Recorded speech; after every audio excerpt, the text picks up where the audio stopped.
Have you ever had someone say, I love what you're doing? You always share such helpful information. You really know your stuff. And then they hire someone else, or they might refer someone to somebody else, or they just keep watching, a little silent lurker, never actually taking the next step with you. It's frustrating because on the surface, it looks like the trust is there. They like you, they respect you, they probably agree with you, yet they still don't see you as the obvious choice.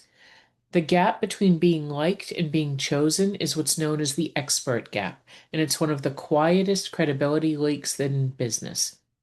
Welcome back to Trust Leaks, where we look at the small breakdowns that quietly cost you trust, momentum, referrals, revenue, and reputation. I'm Sandra Martini, and today we're talking about the expert gap. This is what happens when people like you, appreciate your perspective, may even see you as smart, helpful, experienced, if they don't fully understand why you're the person to help them or why you're the person that can solve their problem. They certainly can't explain to somebody else what you do. And it matters because being liked isn't the same as being trusted to lead or trusted to solve. So being helpful isn't the same as being the obvious choice when it comes to someone actually taking out a credit card and saying, I want to hire you. You see, being visible isn't the same as being positioned clearly.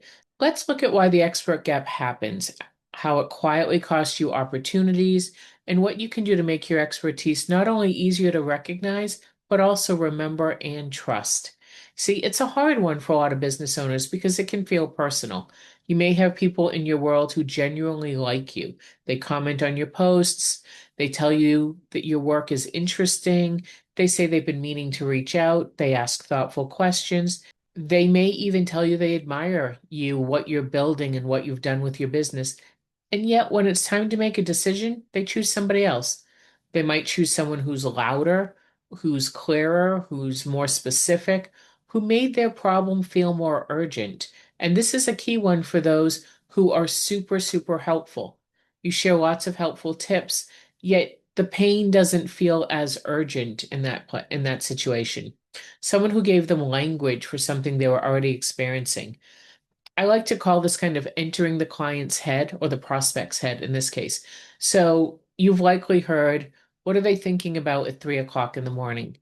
It's how do you enter that conversation with them? So they're thinking, I need to do this. My marketing isn't working. I've got great processes and systems, yet my retention is horrible. People tell me they love me. I get no referrals. How do you enter that conversation that they're already having in their heads? Now, this doesn't always mean that the person they selected is better than you are. Sometimes it just means that person was easier to understand. And that's the key. I want you to take away from this. Expertise that is not easy to understand is very hard to buy. Let me say that again. Expertise that is not easy to understand is hard to buy. It's also hard to refer, and it's hard to remember the exact moment someone needs help and they want to reach out. The expert gap typically doesn't happen because you're lacking expertise. It happens because that expertise isn't being translated clearly enough for the people who need it. And there are several reasons that this can happen.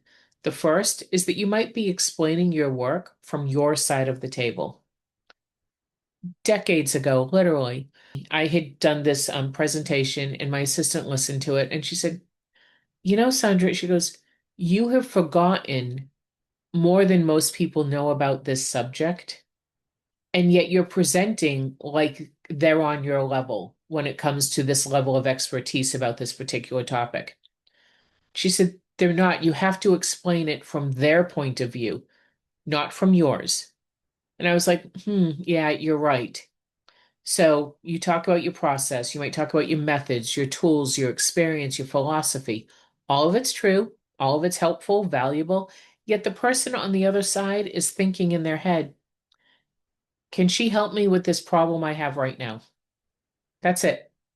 If what you're saying doesn't answer that question, if it doesn't feel clear, they might like you. They might, like, I really feel a connection. I'd love to go have a cup of tea with her. Yet they move on to somebody else that is answering that question easier for them. Second reason, your description, the stuff that you discuss, may be too broad. This is especially common when you can help with many things. I won't say the jack of all trades, master of none. You may be master of several. You know the difference your work makes. You know that it creates value. You know the layers, the nuances, the exceptions. So when someone asks you, you try to explain all of it. And what the listener hears is, whoa, it's like being at the other end of a fire hose. But there's no clear entry point, and that creates a friction, likely subconscious, but they leave probably with their head spinning a little bit. And someone who is confused never says, you know what? I am so, let me hire that person because I am just so confused. But they said a lot. They usually say, let me think about it. And then they never come back. And the third reason is that your proof, it may be too hidden. You might have great results, great client stories, experience, judgment, insight, yet those proof points aren't visible, specific, and repeated often enough for people to connect the dots. I know I am certainly guilty of this in my business. You're like, "Oh, I just said this 2 weeks ago." Well, guess what? A whole bunch of stuff happened in that 2 weeks. And it's not our place to assume that everyone is remembering what we said, what we wrote 2 weeks ago. Think about your life in the last 2 weeks. Think about emails. Think about communications you've received from businesses. Is there anything that you can specifically point out and be like, oh, she said that just 10 days ago? No, of course not. Okay, so they might see you as capable, but they don't see you as proven because it hasn't stuck yet. There's a lot going on. The fourth reason is that your point of view might not be clear enough. Experts, they don't only share information, they help people see a problem differently. They name what others miss. They explain why a common solution isn't always enough. They bring language to something that people have been feeling or tolerating or trying to fix. When your point of view is clear, people start to associate you with a specific kind of problem and a specific kind of outcome. That is what makes you easier to remember. All right, so what's the actual trust leak? As we've discussed, it's not that people don't like you or that they doubt you. It's that they don't have enough clarity, proof, or confidence to move you into that obvious choice category. You are the person to hire for X. They might trust you as a person, but they might not trust the connection between your expertise and their problem. It's an important distinction. Personal trust says, I like you. Let's hang out. Let's connect more. Let's chat. Expert trust says, I believe that you can help me solve this problem and I'm willing to pay for that. Those are not the same types of trust. A lot of business owners get stuck in the gap between the two. They build the relationship, they show up, helpful content, they answer questions, they nurture goodwill, and all of those things matter. Yet at some point, people need to understand, what do you solve? Who do you solve it for? Why does it matter? What changes after someone works with you? What makes your approach different from the gazillion other approaches out on the internet? What proof do you have that backs that up? Why should they trust you with this problem now? And if any of those answers are fuzzy, the expert gap stays open. So let's look at a few signs that you might have this gap. First, people praise your content, they don't inquire. They say your post was great, maybe they share it. They say your podcast was helpful, they say your newsletter made them think. Nothing moves. They may mean the content is valuable, yet the next step isn't clear. Second, they introduce you too generally. They say things like, you really have to meet Sandra. She's great. She does business strategy. She helps people get organized.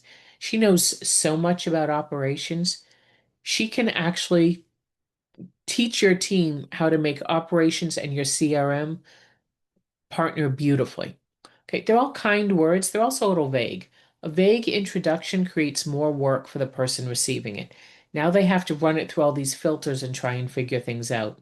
They might have to follow you for a while. And that's the third thing. They start following you, and yet they're not quite getting it. It may mean your message is interesting without being clear. Another reason, people come to you too late. They reach out when the issue has become painful, urgent, or expensive. That may mean they didn't recognize sooner that your work applied to the problem they were experiencing. Next, people compare you to the wrong alternatives. They put you in the wrong category. They compare you, your work, to a service that's not really the same. They assume you do something more basic, more tactical, or more narrow than you actually do. Or the other way, it's a positioning leak, and that can affect pricing, referrals, and conversion.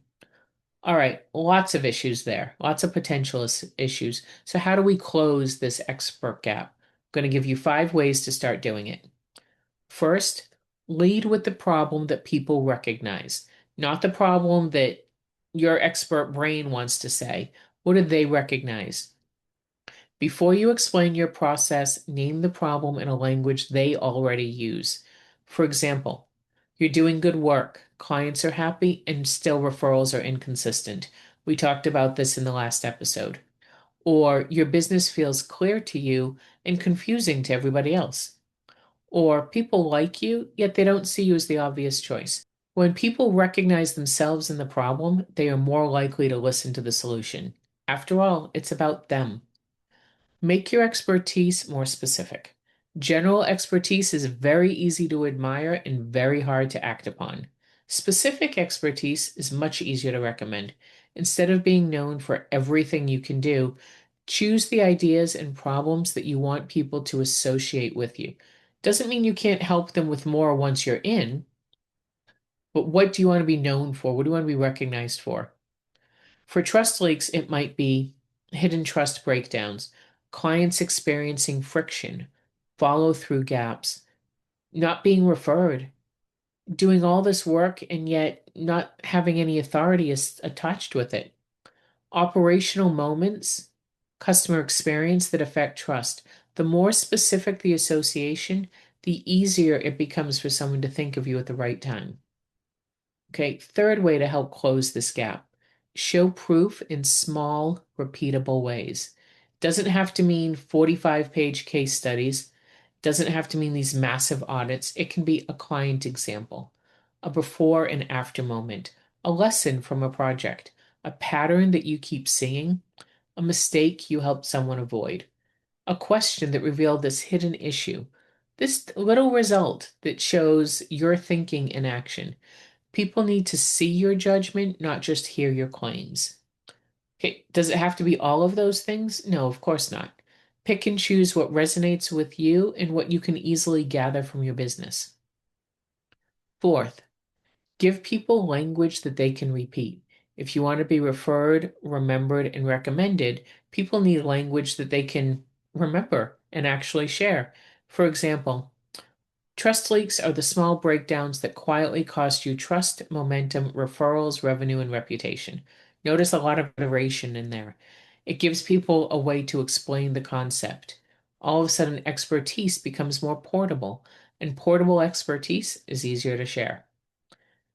Fifth, connect your content to a clear next step.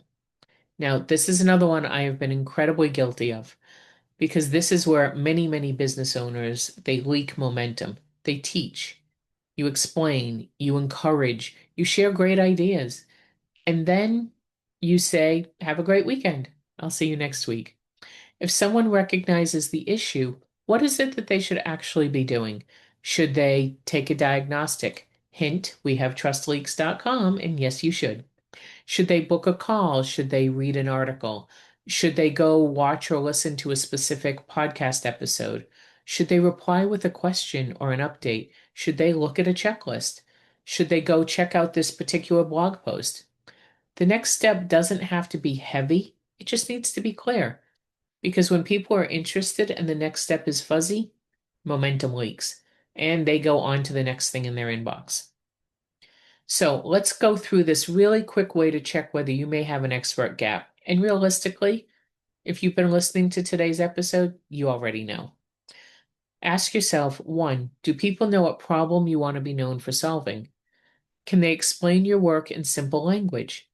Do they know who you are and who you are best suited to help? Do they see proof of your expertise regularly?